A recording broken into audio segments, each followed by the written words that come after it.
Hi, so this is my, I guess, coming out story to everybody. Okay, so let me start off here.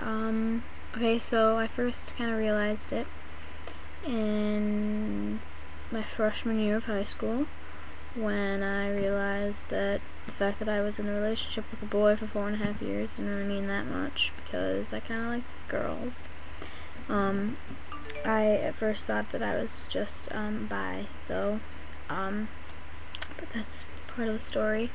I realized this when I really developed feelings for a girl on my basketball team. And, I never really went through the whole, like, oh my god, I'm so scared, this is so new, this is so weird kind of thing. I was just kind of like, oh, okay, so that's me right away, which was really cool. I'm really glad that I was able to do that because nobody wants to feel like they're worthless.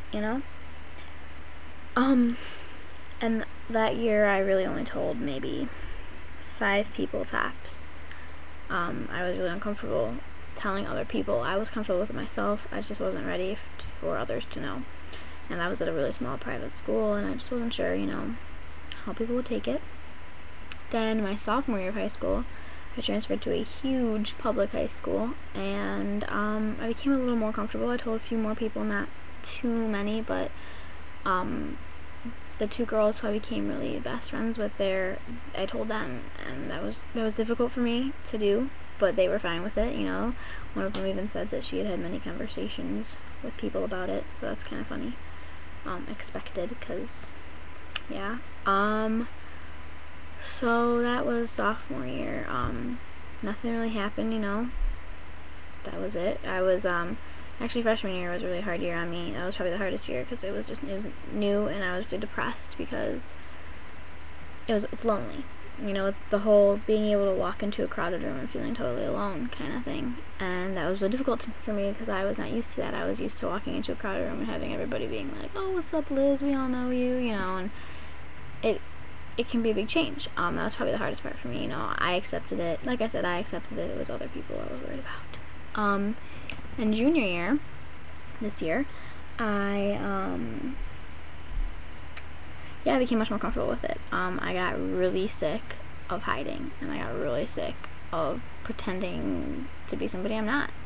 And so I am totally out now. I just kind of tell people when I feel like it. It's great. I've yet to have a friend, react badly. A few teachers know. And that's really cool. It's helped me a lot. I've always been a very confident person, but it's even boosted that even further, knowing that people will accept me completely for who I am, not just for parts of me. I guess the real story will be with my mother. I told her this year, finally, and she was horrified. She used, words like aberration, grotesque, disgusting. I even tried to tell her that she didn't have to be okay with it. I just wanted her to accept me, and she told me she couldn't do that. So that was the hardest part, knowing that my mom doesn't like who I am. And it never makes sense to me when I heard my own mother say that I love you, but I don't accept you. Because I feel that acceptance is love, and I feel that love is acceptance. And if you're going to truly love somebody, then you're going to be able to accept who they are for who they are, because love isn't something that you're like, well, I'm going to pick and choose what I like about you. Love is being able to accept the person as a whole for their entirety. And so it's very clear to me that my mother is conflicted on that. She is very much so in denial. And it's, I haven't had the typical story where people have been, I've been given a hard time. People other than my mother have never given me a hard time. It's the situation that I have to deal with that's a hard time. It's being gay that's the hard time. It's like I said, it's lonely. It's really difficult because all my friends, all my girlfriends are straight for the most part. I have a couple of bi friends. And that can get really difficult because they all get kind of weirded out when I talk about girls, but I have to sit there and listen to them talk about boys, and it can just be really hard not being able to talk to them about what's going on. And so I guess what my best piece of advice would be for that is just, you know, always do your best to find people who will accept you completely for who you are. And don't, you know, don't give yourself before you're ready. It's all about being ready. It's all about being able to handle it, because you need to have the confidence in yourself before you can expect others to have the confidence in you. Because if you don't have that confidence, then if it's taken badly, and if you do have a bad experience, it's going to be even worse for you. And you need to be able to accept that you are a good person and that there's nothing wrong with who you are. And that's just the most important thing, because nobody can tell you how to live your life. Nobody should tell you that there are certain standards you have to live by.